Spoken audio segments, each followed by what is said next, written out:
Hi friends, ನಿಮ್ಮ ಮನೋಮನೆ ಚಾನಲ್ಗೆ ಸ್ವಾಗತ. ಇದೇನಪ್ಪ ಪಾಯಸ ತೋರಿಸ್ತಿದ್ದೀನಿ ಅಂತೇಳಿ ನೋಡ್ತಾ ಇದ್ದೀರಾ? ಹೌದು, ಕುಸುಬೆ ಹಾಲಿನ ಅಕ್ಕಿ ಪಾಯಸ ಅಂತೇಳಿ. ಬಟ್ ಸ್ವೀಟ್ ಆಗಿರಲ್ಲ, ತುಂಬಾ ಚೆನ್ನಾಗಿರುತ್ತೆ.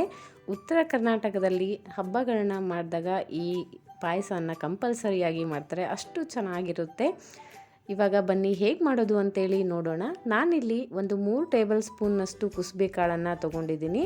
ಕುಸುಬೆ ಕಾಳನ್ನು 1 ಅವರ್ ನೆನೆಸಿ ಇಡ್ಬೋದು. ನೀವು ಹಾಗೆ ಕೂಡ ತೊಳೆದು ಮಿಕ್ಸಿಗೆ ಹಾಕ್ಕೊಂಡ್ರೆ ಹಾಲು ಬರುತ್ತೆ. 1 ಗ್ಲಾಸಷ್ಟು ನವಣೆ ಮತ್ತು ಸಾವೆನ ತೊಗೊಂಡಿದ್ದೀನಿ. ಅರ್ಧ ಗ್ಲಾಸಷ್ಟು ಭತ್ತನ ಮನೇಲೇ ಹಾಕ್ಸಿರೋ ಅಕ್ಕಿನ ತೊಗೊಂಡಿದ್ದೀನಿ. ಇವೆರಡನ್ನೂ ನಾನು ಕುಕ್ಕರಲ್ಲಿ ಹಾಕಿ ಚೆನ್ನಾಗಿ 2 ರಿಂದ 3 ಸರಿ ಅಕ್ಕಿನ ತೊಳ್ಕೊಳ್ತಾ ಇದ್ದೀನಿ. ಕೆಲವೊಬ್ಬರು ನವಣಕ್ಕಿ ಮತ್ತು ಸಾವಕ್ಕಿದು ಅನ್ನ ಊಟ ಮಾಡಲ್ಲ, ಅಂದರೆ ಊಟ ಮಾಡೋಕ್ಕಾಗಲ್ಲ ಅಂತಿರ್ತಾರೆ.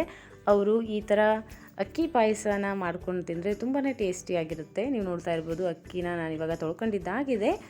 ಅಕ್ಕಿ ಪಾಯಸ ಮಾಡಬೇಕಂದ್ರೆ ಅನ್ನ ಸ್ವಲ್ಪ ಮೆತ್ತಗಾದರೆ ಚೆನ್ನಾಗಿರುತ್ತೆ. ಅದಕ್ಕೋಸ್ಕರ ನಾನಿಲ್ಲಿ ನೀರನ್ನು ಸ್ವಲ್ಪ ಜಾಸ್ತಿನೇ ಹಾಕೋತಾ ಇದ್ದೀನಿ.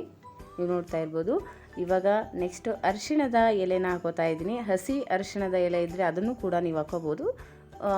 ನಾವು ಒಣಗಿದ ಎಲೆನ ಯಾವಾಗಲೂ ಸ್ವಲ್ಪ ಇಟ್ಕೊಂಡಿರ್ತೀವಿ, ಅದನ್ನು ಕೂಡ ಒಂದು ಅರ್ಧ ಎಲೆಯನ್ನು ಹಾಕ್ತಾಯಿದ್ದೀನಿ. ಜಾಸ್ತಿ ಹಾಕ್ಬಿಟ್ರೆ ಆ ಫ್ಲೇವರ್ ತುಂಬಾ ಚೆನ್ನಾಗಿರಲ್ಲ. ಸ್ವಲ್ಪ ರುಚಿಗೆ ತಕ್ಕಷ್ಟು ಉಪ್ಪನ್ನು ಹಾಕಿ ನಾನಿವಾಗ ಅನ್ನಕ್ಕೆ ಇಡ್ತಾಯಿದ್ದೀನಿ. 2 ರಿಂದ 3 ವಿಸಿಲ್ ಬಂದರೆ ಸಾಕಾಗುತ್ತೆ. ಅನ್ನ ತುಂಬ ಸಾಫ್ಟಾಗಿ ಬರುತ್ತೆ. ನೆಕ್ಸ್ಟು ಕುಸುಬೆ ಕಾಳನ್ನು ಒಂದು ಜಾರ್ನಲ್ಲಿ ಹಾಕ್ಕೊಂಡು ಅದನ್ನು ಕೂಡ 1-2 ಸರಿ ನೀರು ಹಾಕಿ ಚೆನ್ನಾಗಿ ತೊಳ್ಕೊತಾ ಇದ್ದೀನಿ.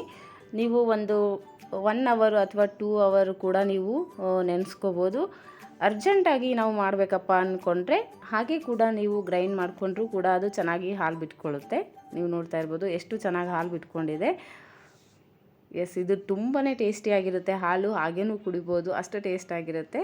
ಇವಾಗ ನೋಡಿ ವಿಸಿಲ್ ಬಂದಿದೆ. ಕುಕ್ಕರು ಕೂಡ ನಾನು ತೆಗಿತಾ ಇದ್ದೀನಿ.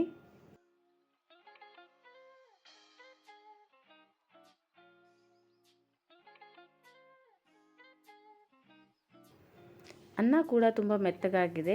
ಇಷ್ಟು ಮೆತ್ತಗಾಗಿರಬೇಕು, ತುಂಬಾ ಚೆನ್ನಾಗಿರುತ್ತೆ. ಒಂದು ಸರಿ ಚೆನ್ನಾಗಿ ಚಮಚದಿಂದ ಸ್ಮ್ಯಾಶ್ ಮಾಡಿಕೊಂಡು ನೆಕ್ಸ್ಟು ನಾವು 1-2 ಗ್ಲಾಸಷ್ಟು ಚೆನ್ನಾಗಿರೋ ಬಿಸಿನೀರನ್ನು ಕಾಯಿಸಿಟ್ಕೊಂಡಿರಬೇಕು. ಸ್ವಲ್ಪ ಬಿಸಿನೀರನ್ನು ಹಾಕಿ ಇನ್ನೊಂದು ಸರಿ ಚೆನ್ನಾಗಿ ಮಿಕ್ಸ್ ಮಾಡಿಕೊಂಡು ಕುಸುಬೆ ಹಾಲನ್ನು ರೆಡಿ ಮಾಡಿಟ್ಕೊಂಡಿದ್ದೀವಲ್ವ, ಅದನ್ನು ಕೂಡ ಒಂದು ಜರಡಿ ತಗೊಂಡು ಚೆನ್ನಾಗಿ ಸೋಸ್ಕೊಳ್ಳೋಣ. ಅದು ಸಿಪ್ಪೆ ತುಂಬ ಗಟ್ಟಿಯಾಗಿರುತ್ತೆ, ಹಾಗಾಗಿ ಅದು ಹೋಗದೇ ಇರೋ ಥರ ಚೆನ್ನಾಗಿ ಸೋಸ್ಕೊಳ್ಬೇಕು.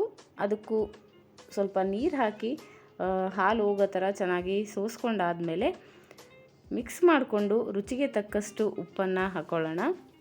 ಬೇಕಂದರೆ ನಿಮಗೆ ಸ್ವಲ್ಪ ಹಾಲು ಅಥವಾ ಮಜ್ಜಿಗೆನ ಹಾಕ್ಕೋಬೇಕಾಗುತ್ತೆ. ಮಜ್ಜಿಗೆ ಹಾಕ್ಕೊಳ್ಳೋರು ಪಾಯಸ ಚೆನ್ನಾಗಿ ಕುದ್ದ ಮೇಲೆ ಲಾಸ್ಟಲ್ಲಿ ನೀವು ಮಜ್ಜಿಗೆ ಹಾಕಿ ಹಾಕ್ಕೊಂಡು ಊಟ ಮಾಡ್ಬೋದು. ಅಥವಾ ಮಜ್ಜಿಗೆ ಬೇಡ ಅನ್ನೋರು ಕುಸುಬೆ ಹಾಲನ್ನು ಹಾಕ್ತೀವಲ್ಲ, ಆ ಕುಸುಬೆ ಹಾಲಿನ ಜೊತೆಗೆ ಸ್ವಲ್ಪ ಹಾಲನ್ನು ಹಾಕ್ಕೊಂಡ್ರೂ ನಡೆಯುತ್ತೆ.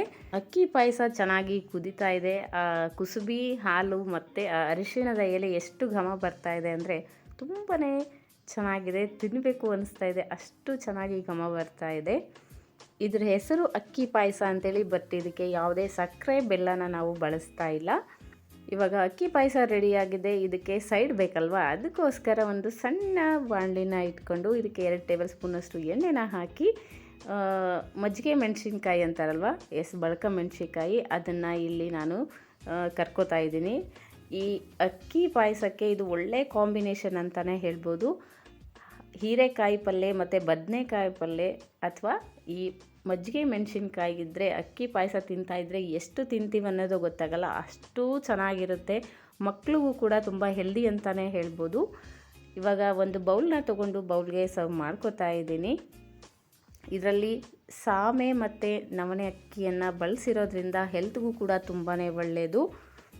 ತುಂಬ ವಯಸ್ಸಾದವ್ರಿಗೂ ಕೂಡ ಒಳ್ಳೆಯದು, ಮತ್ತು ಚಿಕ್ಕ ಮಕ್ಕಳಿಗೂ ಕೂಡ ಇಷ್ಟಪಟ್ಟು ತಿಂತಾರಂತಲೇ ಹೇಳ್ಬೋದು. ಇವತ್ತಿನ ಕುಸುಬೆ ಹಾಲನ್ನು ಬಳಸಿ ಅಕ್ಕಿ ಪಾಯಸನ ನಾನು ಮಾಡಿದ್ದೇನೆ. ಈ ರೆಸಿಪಿ ನಿಮಗೆ ಇಷ್ಟ ಆಗಿದ್ದರೆ ಪ್ಲೀಸ್ ಲೈಕ್ ಮಾಡಿ, ಶೇರ್ ಮಾಡಿ, ಕಮೆಂಟ್ಸ್ ಮಾಡಿ. ಇನ್ನೂ ಯಾರೆಲ್ಲ ನನ್ನ ಚಾನಲ್ಗೆ ಸಬ್ಸ್ಕ್ರೈಬ್ ಆಗಿಲ್ಲ, ಪ್ಲೀಸ್ ಸಬ್ಸ್ಕ್ರೈಬ್ ಆಗಿ ಇದೇ ಥರ ಸಪೋರ್ಟ್ ಮಾಡ್ತಾಯಿರಿ. Thank you so much.